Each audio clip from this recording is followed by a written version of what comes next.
নমস্কার, স্বাগত জানাই আপনাকে।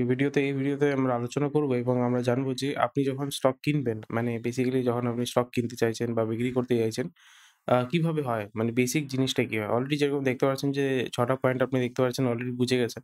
বেসিক সবাই জানে। কিন্তু তাও মানুষের একটু কনফিউশন হয় যে আমি স্টক যদি কিনতে চাই, কিভাবে কিনবো? কিভাবে বিক্রি করব? বেসিক জিনিসই মানুষ জানে না। সেটাই আমি আপনাকে সহজভাবে বোঝাবো যাতে আপনার পরবর্তীকালে আপনি হয়তো জানেনও। কিন্তু তাও যদি কোনো এটাতে ডাউট থাকে সেটা আপনার ক্লিয়ার হয়ে যাবে। সো প্রথমত আপনাকে বুঝতে হবে যে বা স্টক হচ্ছে যেটা আপনি শেয়ার কিনছেন বা স্টক কিনছেন সেটা হচ্ছে যেকোনো কোম্পানির ওনারশিপ। ঠিক আছে? ভাবুন আপনার আশেপাশে একটা দোকান আছে। দোকানের ভাবুন মালিক আছে ২ টো। তো এখন তারা ভাবছে যে আমাদের আরেকটা পার্টনার দরকার। তো সেখানে যদি আপনি পার্টনারশিপ করতে চান তাহলে সে কোম্পানির যে শেয়ার আছে মানে ওই যে ২ জন মিলে যে কোম্পানিটা চালাচ্ছে, তারা আপনার সাথে মানে ওনারশিপটা আছে সেটা শেয়ার করবে। সেটাই হচ্ছে আপনার শেয়ার বলতে গেলে। তো সেইভাবে স্টক মার্কেটে এরকম বিভিন্ন রকমের কোম্পানি আছে যারা নিজের ওনারশিপ সেল করছে ওপেন মার্কেটে। মানে আপনার এক্সচেঞ্জের মাধ্যমে সেটাকে পাবলিককে সেল করছে।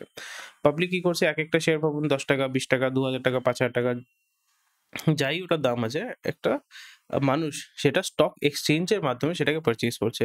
যতগুলো যে আপনি অনলাইনে অ্যাপ দেখছেন না? ভাবুন আপনার এঞ্জেল ওয়ান হয়ে গেল, গ্রো হয়ে গেল। এখানে যে স্টকগুলো কেনা-বেচা হয় সেটা কি হচ্ছে একটা এক্সচেঞ্জ এর মাধ্যমে ওটা হচ্ছে ব্রোকার, গ্রো হচ্ছে ব্রোকার, এঞ্জেল ওয়ান হচ্ছে যে অ্যাপটা আপনি ব্যবহার করছেন সেটা হচ্ছে ব্রোকার। আর সেই ব্রোকারের মাধ্যমে আপনি এক্সচেঞ্জ এ কেনা-বেচা করছেন। আর যেহেতু এটা আ মানে বিশাল বড় অনেক লক্ষ, লক্ষ, হাজার কোটি, কোটি টাকার স্টক কেনা-বেচা হয়। এখানে কোনো ফিজিক্যাল ইন্টারেকশন নেই। আপনি বাটন টিপবেন, আপনি কিনতে পারছেন। যেভাবে আপনি Amazon, Flipkart এ অর্ডার করছেন, সেভাবে আপনি এখানে কিনতে পারছেন। তো এখানে সবথেকে ১ম এ আপনাকে কি করতে হবে? সবথেকে ১ম এ আপনাকে ব্রোকারেজ অ্যাকাউন্ট যেটা আছে সেটা ওপেন আপ করতে হবে। ব্রোকারেজ অ্যাকাউন্ট কি হয়?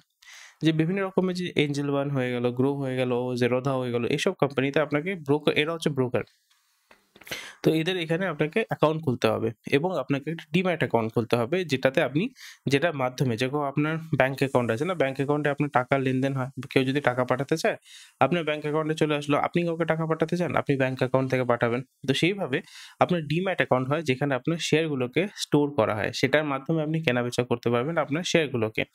ব্রোকারেজের মাধ্যমে আপনি নিজের ডিম্যাট অ্যাকাউন্ট ওপেন আপ করেন এবং ডিম্যাট অ্যাকাউন্ট যেটা আছে সেটা ওদের সাথে লিংক করেন বেসিক্যালি।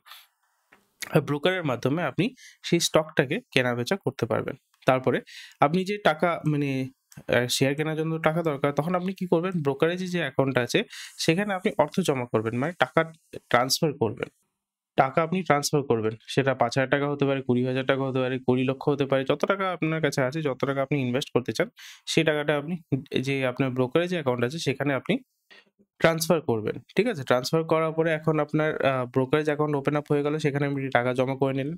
এখন আপনাকে কি করতে হবে? যে আপনি কোন স্টক কিনবেন? কেন এখন মার্কেটে প্রায় ৫,০০০ ৬,০০০ টা স্টক আছে। কোনটা কিনবেন? এখন আপনাকে গবেষণা করতে হবে। এখন আপনাকে রিসার্চ করতে হবে যে কোন স্টক কেনা উচিত। র‍্যান্ডমলি যেকোনো স্টক কেউ একটা YouTube এ বলল বা কোথাও একটা দেখলেন, টাকা ঢেলে দিলেন। এরকমভাবে করলে কিন্তু আপনার লস কিন্তু হওয়ার চান্সেস বেশি আছে। তো এখানে নিজেকে আপনাকে গবেষণা করতে হবে এবং আগের ভিডিওতে আমি আপনাকে বলেছিলাম কিভাবে গবেষণা করে বা কি জিনিস আমি দেখি, মানে কোন প্যারামিটারস গুলো দেখি সেটা আপনাকে আমি বলেছিলাম।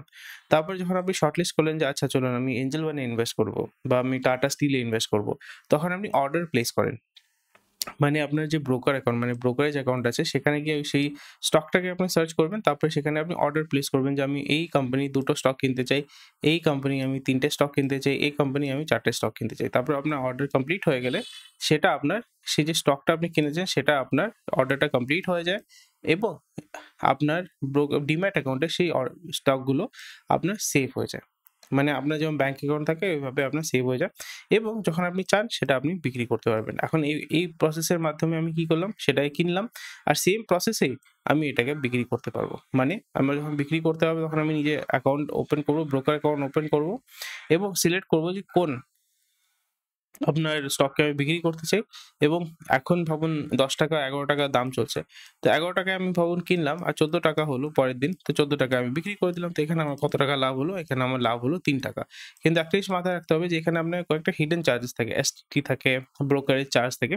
এটা বিভিন্ন কোম্পানি বিভিন্ন আ অনুপাতে হতে পারে সেটা আপনাকে একটু দেখে নিতে হবে। তো এই হচ্ছে পুরো প্রসেস যে কিভাবে আপনার স্টক কেনা-বেচা হয়। আশা করি জিনিসটা আপনি বুঝতে পেরেছেন। কোনো ডাউট থাকলে নিশ্চয়ই আমাকে কমেন্ট সেকশনে জানাবেন এবং আমাদের চ্যানেলকে লাইক, শেয়ার, সাবস্ক্রাইব নিশ্চয়ই করবেন। ধন্যবাদ।